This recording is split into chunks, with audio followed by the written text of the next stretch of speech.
Hello, this is Dr. Freeman with the board brief for the December 13th regular meeting of the Littleton School District Governing Board. The meeting began with a few words from Mrs. Nielsen, who's retiring after 11 years service, and from Mr. Pineda, whose term ends this December. The showcase featured examples of how technology is being integrated with the arts in the classrooms at the Fine Arts Academy, followed by an impressive performance by the Fine Arts Academy Choir under the direction of Mr. White. Mr. Mark Cardenas and Mr. Diego Espinoza, State House representatives for Legislative District 19, were recognized for their efforts on behalf of Littleton's children and public education. They provided brief updates on the proposals they are advocating for, such as additional funding for teacher salaries and for all-day kindergarten. The board approved out-of-state travel for staff to attend annual conferences, and Dr. Randy Watkins as an interim principal at Littleton Elementary.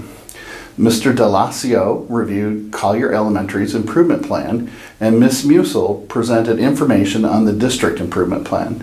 Mrs. Kinder shared details about the self-funded insurance study, and the board approved the revised expenditure budget for the fiscal year 2016-17 as presented.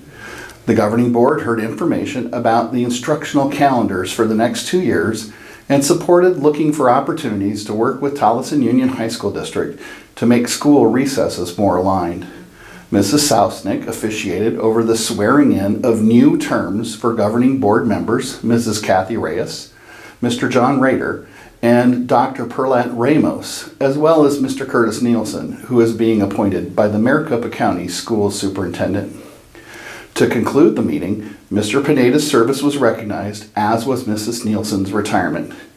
They are both presented with a plaque and a token of appreciation. Thank you to everyone who participated in our meeting.